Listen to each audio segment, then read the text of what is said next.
Seja bem-vindo ao Seminário de Teologia e Vida Cristã Palavra da Vida. Você está em mais um curso de teologia cuja proposta é fazer alargar o seu conhecimento na área teológica, um curso descomplicado, contextualizado, provocativo, reflexivo e que faça sentido para a nossa vida cotidiana, porque entendemos que não só a construção conceitual da teologia, respeitando as correntes da teologia construída nesses quase 2000 anos, mas isso só não é suficiente. Nós pretendemos que a partir do entendimento bíblico, dos conceitos esclarecidos, nós possamos reproduzir isso em uma espiritualidade no nosso cotidiano e nas relações. Seja bem-vindo a mais uma aula do curso de teologia do Seminário de Teologia. Antes que eu entre de fato na aula de hoje, no assunto que nós nos propomos a falar hoje, que é o novo céu e nova terra, Como será essa realidade para os salvos e até mesmo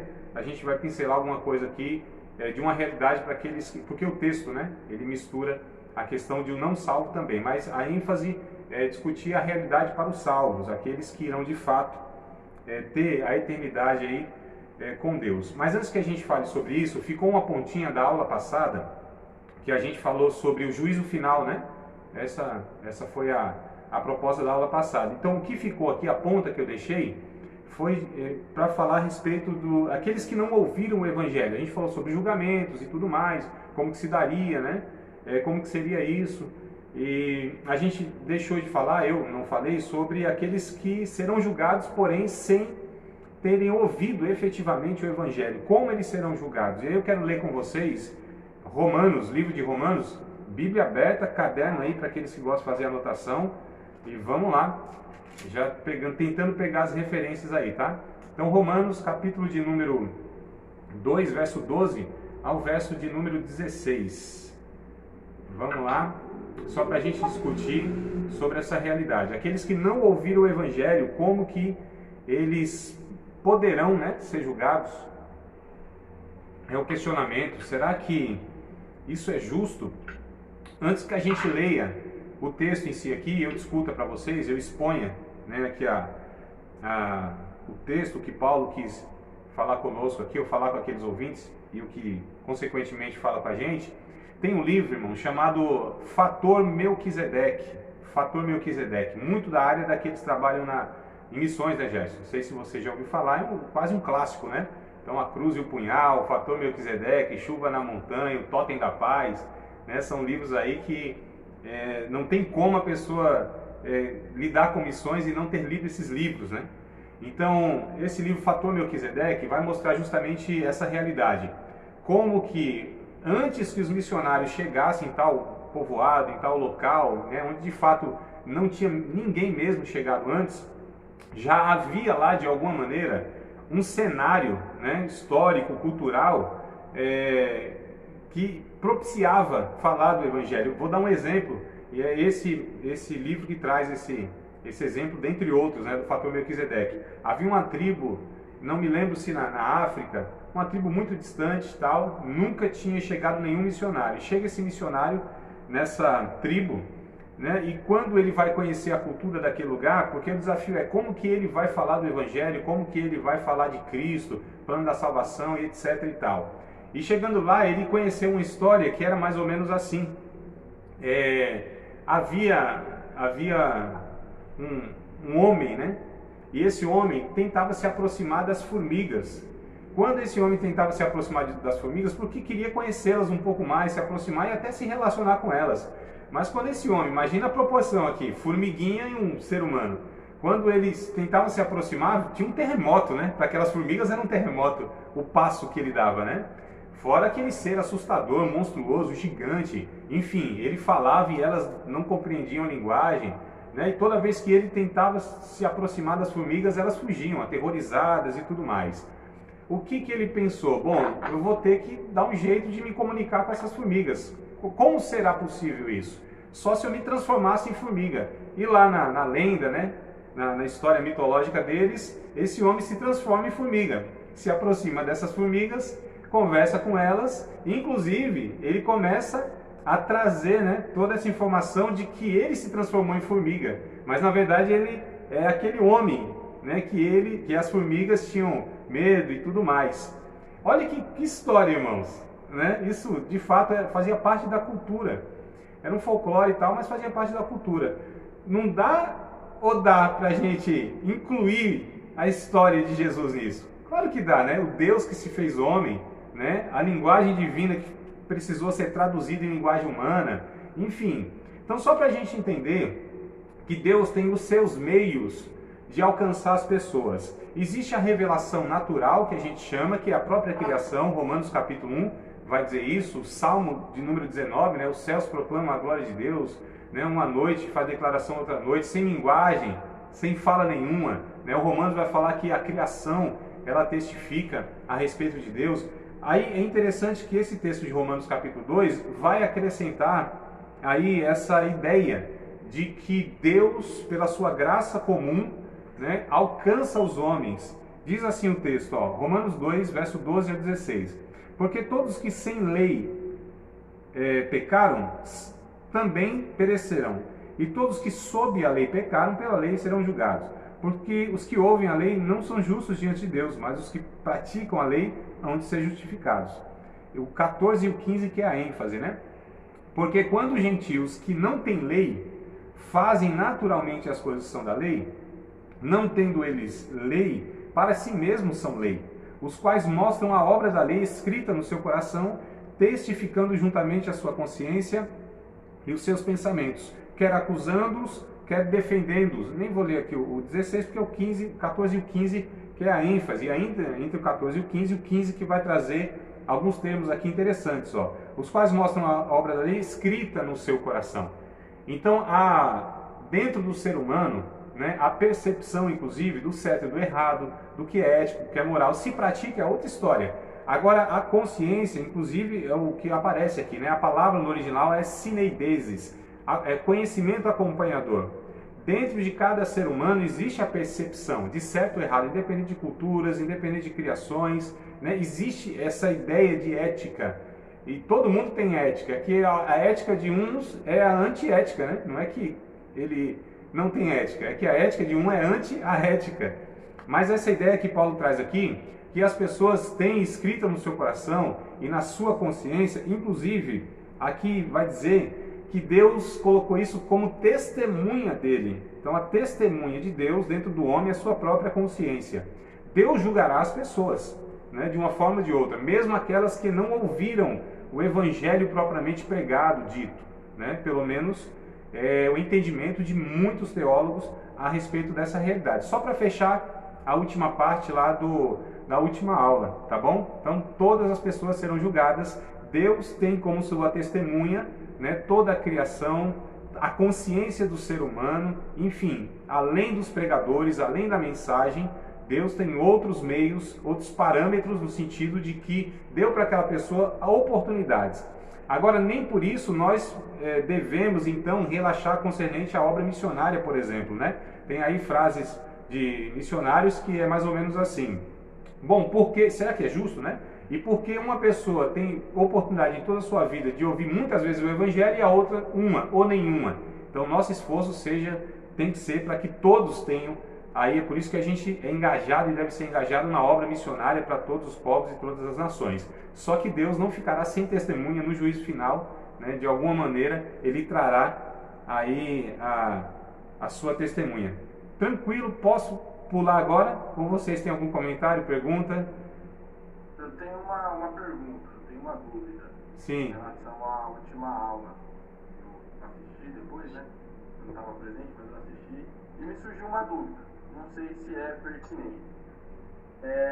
O senhor falou sobre o julgamento pessoal, e o senhor até citou que as nossas leis e o nosso direito humano, ele vem do direito da Bíblia, né? Ele vem das leis da Bíblia, de Moisés. E no direito, durante o julgamento, a gente tem a ampla defesa, que é durante o julgamento uma oportunidade de se defender. E quando o crime é muito pesado, crime contra a vida, tem a plenitude, que é mais do que a ampla defesa. E aí me surgiu a dúvida, será que nesse julgamento pessoal, nós com Deus, a gente vai ter uma oportunidade de defesa ali na hora? Será que isso existe? Será que até através de um advogado, que seria, né, não sei, ou o Espírito Santo, ou Jesus, nesse julgamento pessoal, a Bíblia faz menção de alguma coisa disso? Uma dúvida, não sei se é pertinente. Sim, não é pertinente sim, Gabriel. Claro que é. E é pertinente você fazer essa pergunta, né? Gabrielzinho aí está encaminhando para ser um dos maiores juristas do nosso Brasil. Gabriel, vamos lá. Romanos capítulo de número 1, verso de número 19 ao 21. Acredito que esse texto, ele nos trará à luz a essa questão. No juízo final, temos que lembrar que nós não estamos falando de julgamentos de salvos, tá? Os salvos já passaram pelo tribunal de Cristo, né, onde foram recompensados. O Bema, o juízo final, grande trono branco, ali refere-se ao julgamento dos perdidos, aqueles que vão sofrer a segunda morte, que é a morte eterna. Tá? Então, só para a gente, né, já distinguir. Então, não haverá possibilidade de ninguém ali se justificar, não haverá possibilidade diante de Deus ali a pessoa então ser absolvida. Então, esse momento na história, né, da escatologia é para julgar as pessoas, tá certo? Segundo as suas obras, como nós lemos em Apocalipse, né, capítulo 21, segundo as suas obras, porque o nome deles não estava escrito no livro da vida. Então eles já vão para esse julgamento, na verdade, já com a sentença, né, já condenados. Deus só vai, de fato, apresentar para eles os motivos, né? Inclusive mostrar que eles tiveram tantas e tantas oportunidades, como foi, deixou de ser e tudo mais. Agora, Romanos capítulo 1, verso 19 e 21 diz assim, ó: porquanto o que de Deus se pode conhecer, nele se manifesta, porque Deus lhe manifestou. Porque as suas coisas invisíveis, desde a criação do mundo, tanto o seu eterno poder quanto a sua divindade, se entendem e claramente veem pelas coisas que estão criadas, para que eles fiquem inexcusáveis, tá certo? Fiquem indesculpáveis, né? A melhor versão, ou mais aproximada para a gente seria indesculpáveis. Porquanto, tendo conhecido a Deus, não glorificaram como Deus, nem lhe deram graças. Antes, em seus discursos se desvaneceram e o seu coração insensato se obscureceu. Então, o texto vai dizer aqui que Paulo diz que essas pessoas ficarão indesculpáveis. E olha que coisa interessante, esse texto justamente está falando da revelação natural, a gente chama da graça, né? Essa graça comum que revela pela natureza, tá certo? Que Deus é o Criador. Então, tudo isso está manifesto aí, Deus se manifestou através, existe a graça comum e a graça especial. A graça especial é o Evangelho pregado. É a revelação do Evangelho. A graça comum é justamente toda essa criação. Ela prega o Criador todos os dias. Então essas pessoas estão indesculpáveis. Elas até teriam um advogado, só que elas rejeitaram Gabriel, o advogado, que é o próprio Cristo. Elas rejeitaram, né, ao longo da sua história, a oportunidade que Deus ofereceu a elas, que é o Evangelho, o sacrifício de Cristo. Elas rejeitaram, na verdade, tudo, né? E como diz o Hebreus capítulo 9, verso 27, ao homem está destinado a morrer uma só vez, depois disso segue-se o juízo. Então essas pessoas tiveram a oportunidade de uma forma, como nós falamos, ou de outra forma. Então não haverá possibilidade nenhuma. Se elas quiserem se justificar, de repente falando que fizeram tais e tais obras, a Bíblia é muito clara, Romanos principalmente vai tratar sobre isso, né? Que as obras são insuficientes, são incapazes de justificar qualquer pessoa diante de Deus, tá? Então esse é o ponto, não tem como, né? É por isso que a Bíblia vai dizer em Hebreus, por exemplo, se hoje ouvires a voz do Espírito Santo, não endureça o teu coração. Mas hoje é o dia da salvação, enquanto a vida, né? É por isso que a gente insiste com as pessoas que elas nesta vida possam aceitar a Cristo, ouvir o Evangelho e aí serem salvas. Porque depois que morreu, aí não tem mais, né, possibilidade alguma de haver aí, como diz a doutrina católica, né, de um purgatório, como diz aí o hinduísmo, por exemplo, né, e outras religiões orientais sobre o processo de dharma, karma, o karma, né, a samsara, né, que eles chamam lá, que é o seu karma que você tem nesse processo até chegar ao dharma, a plenitude, quer dizer, esses processos de salvação mesmo após a morte. Então, essas são doutrinas não cristãs, né? E aí no Evangelho não. No Evangelho, ou você é salvo nesta vida por Cristo Jesus, todos os povos, judeus e gentios, inclusive, né? Tem pessoas que acham que os judeus têm algum privilégio em relação à salvação. todo o ser humano, Antigo Testamento e Novo Testamento, judeus ou não judeus, precisam de aceitar a Cristo. Jesus é o único caminho, é a única verdade, é a única vida, né, que pode possibilitar as pessoas a se reconciliarem com Deus. Não há outra forma. Pode guardar a lei, aliás, se fosse possível, né, guardar a lei, seriam salvos pela lei. O grande problema que Paulo coloca em Romanos é esse, que ninguém consegue guardar a lei, ninguém se justifica pela lei. A lei poderia até justificar alguém que a cumprisse cabalmente, mas isso, a história do Antigo Testamento já mostrou que foi impossível, né? Então, como que esses antigos eles eram salvos? Abraão, Isaac, Jacó, como que eles eram salvos? Segura um pouquinho, Frank, já entra com a pergunta aí, viu? Como que eles eram salvos? Hebreus capítulo 11 vai falar como eles eram salvos. Pela fé, né? Ou seja, através da fé. A graça é que proporciona tudo isso. Mas eu digo, como que, se não era pelas obras, se não era pela lei, era pela fé. Quando a gente vê lá em Jó, por exemplo, ele dizendo que ele esperava o seu Redentor, né? E outros mais falam do Messias. Eles confiavam na promessa do Messias. Então, ainda que eles não tivessem visto o Messias, não tivessem ali participado da nova aliança, mas eles acreditavam e eram salvos, né, por esperar essa promessa do Messias. Frank, pode falar, meu amado. Pode abrir o microfone aí e falar. Boa noite. A Pri que tem a dúvida da Pri, que é a pergunta. Boa noite, meu Você irmão. meio que respondeu um pouco. Bom, aqui cita então pelas obras, pela fé em si. Se a pessoa não se batizar nas águas, ela será salva? Como que entra nesse contexto? Ou vai ser um conjunto da obra? O batismo, ele não salva, né? A Bíblia vai dizer em Pedro que o batismo em si não salva. O batismo, ele não é necessário para a salvação. O batismo, porque se a gente coloca assim, se o batismo é necessário para se salvar, por exemplo, os antigos, eles não se batizaram, né? O próprio ladrão lá na cruz, ou ex-ladrão, né? Na cruz não passou por esse rito.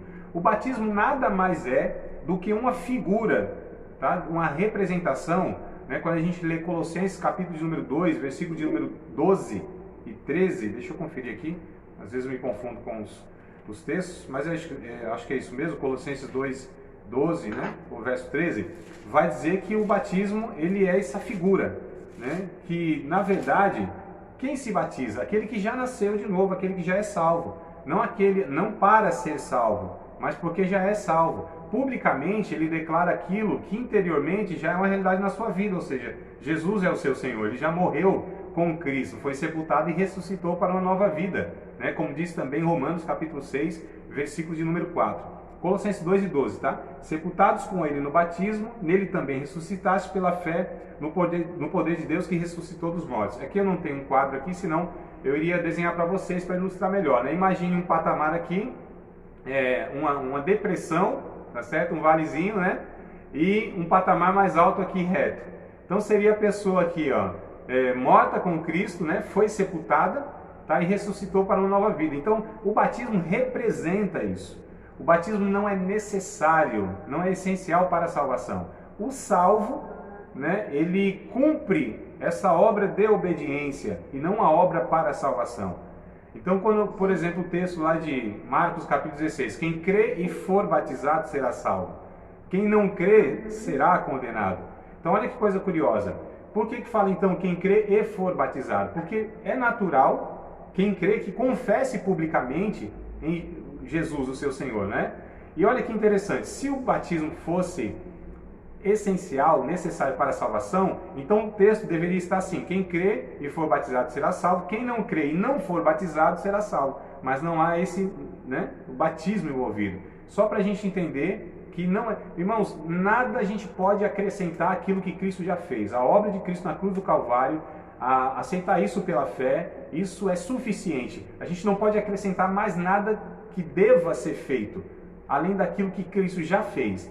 Tá? Então, se eu coloco que o batismo é necessário para ser salvo, o sacrifício de Cristo ele não é suficiente. Eu preciso fazer alguma coisa para acrescentar ou para contribuir. Então, é por isso que a gente fala, o batismo não salva. Agora, o salvo é natural que dessas águas, que confesse publicamente. É porque hoje é bem diferente do que era antes, né? Por exemplo, antes, você fazer isso publicamente, você estava se expondo à morte.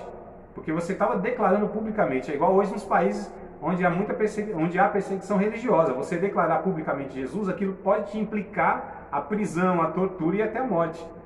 Hoje não, então as pessoas se batizam, os países democráticos, e graças a Deus por isso, então a implicação era muito maior. Então quem descia as águas, quem se batizava, tinha que ter nascido de novo, porque quem ia se expor ao perigo da morte se não tivesse a convicção da salvação, se não tivesse passado pela experiência da salvação. Então, às vezes a gente, hoje como qualquer um se batiza, muitos que não nasceram de novo, não tiveram a experiência do novo nascimento pessoal, estão lá descendo as águas. Dá um mergulho, um tibunzão lá e tudo certo, só se molha, só se banha, Mas não porque houve uma experiência, eu estou falando em muitos casos. Mas a salvação não é necessária. É a mesma coisa assim, por que a gente não faz isso e aquilo? É porque se eu fizer eu vou ser condenado? Não. Eu não faço porque não pertence mais à minha natureza. Porque eu não tenho essa prática do pecado, essa prática do pecado, essa prática do pecado? É porque se eu fizer eu vou para o inferno? Não, eu sei que muitos têm isso na cabeça. Mas o Evangelho, ele não nos propõe essa vida de obediência pela ameaça, ou pelo medo, ou pela condenação. É como você pergunta, por que você serve a Deus, irmão? Porque eu tenho medo do inferno, Percebe? Então é uma compreensão totalmente equivocada. Eu sirvo a Deus porque eu sei quem Ele é, reconheço que Ele é Deus, Vejo o que Ele fez por mim, o seu amor. Então é pelo reconhecimento, não é pelo medo do que Ele pode fazer por mim, mas é daquilo que Ele já fez por mim, enviando seu Filho na cruz do Calvário. Então eu não peco por apenas um medo de uma consequência imediata ou eterna. Eu não peco porque eu tenho uma nova natureza em mim, que me impulsiona a reproduzir a natureza de Cristo e agradar a Deus. Então, é uma obra para a salvação? Não é uma obra de obediência. O Efésios capítulo 2, verso 8, 9 e 10, vai dizer assim: sois salvos pela graça por meio da fé. Isso não vem de vocês, é dom de Deus. Não vem das obras para que ninguém se glorie. Mas Deus criou as obras de antemão para que nós andássemos nela. Então a gente entende essa dinâmica da obediência, não para acrescentar alguma coisa. Eu sei que na mente de muitos evangélicos há essa ideia religiosa de que você pode agradar a Deus, você pode fazer alguma coisa para que Deus te ame mais, para que Deus te favoreça, para que Deus, Ele possa, você move o coração de Deus, Você ora tanto que move a mão de Deus, você ora tanto que gera um milagre. Então são ideias totalmente antibíblicas, são religiosas com aparência de piedade, mas elas só não têm respaldo no Evangelho de Jesus Cristo. Tranquilo? Bora lá? Perfeito. Tá, vamos. Super respondido. Então, que bom. Vamos dar continuidade então, irmão. Vou dar esse saltozinho aí, tá? Pra gente falar então. Outra coisa, Sim. Desculpa aí, André. Fica à vontade. Eu só me converti porque eu não queria ter problema, Então. Não é conversão, Não é por alguém. Existe a questão, irmãos, as pessoas, às vezes, elas mudam só de comportamento, Elas mudam só de ambiente. Elas não faziam isso, agora fazem aquilo. Ou não faziam aquilo, agora fazem isso. Não tem mais essa... Não é a prática em si. Porque o religioso é justamente esse cara que foi adestrado, a ter uma vida litúrgica, a ter uma vida religiosa no sentido de ser piedoso, nas práticas e tal. Tem gente que você fala assim, nossa, esse cara aqui é fiel demais, esse cara aqui é leal demais, mas o coração ainda não foi atingido, não faz por conta de uma consciência do entendimento e por causa de uma nova natureza, faz por N motivos, por muitos motivos. Então assim, a gente vai ter muita surpresa na eternidade, isso é um fato, São 3 pelo menos, acho que já falei para vocês. A primeira, quando a gente chegar na eternidade, é ufa, cheguei, Tô aqui. Essa é a primeira surpresa assim, cheguei. A segunda, a gente vai olhar do lado e falar, cadê aquela pessoa que eu pensei que viria? Tão piedosa, tão santa e tudo mais. E a terceira é, você está aqui? Pensei que não ia vir nunca. Então a gente é enganado pelas aparências, irmão? Jesus, ele repreende muito os líderes religiosos, os sacerdotes, aqueles homens de Deus, que as pessoas tinham como homem de Deus. E Jesus dá um sermão lá e o negócio é bruto, Então, capítulo 23 de Mateus lá, hipócrita, chama de sepulcro caiado, vocês me professam com a boca, mas o coração está longe de mim. Enfim, hoje não é diferente. A gente tem muita aparência de piedade, mas o coração de fato piedoso são poucos, A gente pode enganar muitas pessoas por um tempo.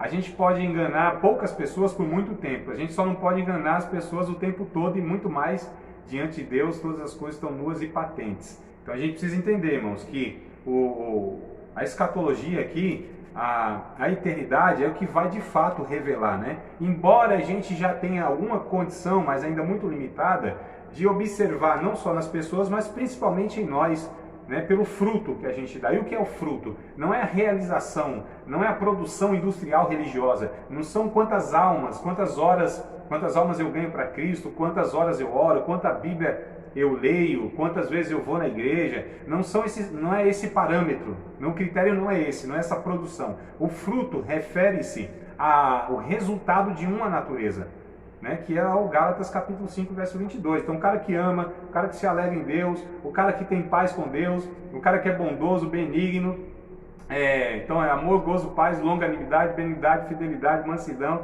temperança e bondade, né? É a característica, é o fruto, está no singular lá, não é plural, não são frutos, né? Se você ler lá o Gálatas 5, 22, está lá, o fruto do Espírito é. Dependente da versão, não está no plural, é o singular, o fruto, é um só, é o caráter, é a natureza de Deus reproduzida nas pessoas, o contrário dos dons espirituais que muitas vezes as pessoas exercem, que o Espírito Santo de fato opera pela vida dessas pessoas, mas não é parâmetro, não é termômetro de conversão, irmãos. Então a gente pega a igreja mais, entre aspas, espiritual no sentido carismático, né? Então o culto lá era o culto que a gente chama hoje de pentecostal, o fogo caía. Os irmãos lá era mistério, rodava de cabeça para baixo e dançava break, é o que faltava. Aquela coisa toda, poder para todo lado, língua estranha, profecia, dom de variedade de língua, dom de sabedoria de palavra, dom da ciência da palavra, dom de discernir espírito, dom da fé, dom de maravilha. Então era assim, era o culto pentecostal. Só que Paulo vai dizer, vocês são carnais, vocês são meninos em Cristo, não posso falar com vocês como a espirituais,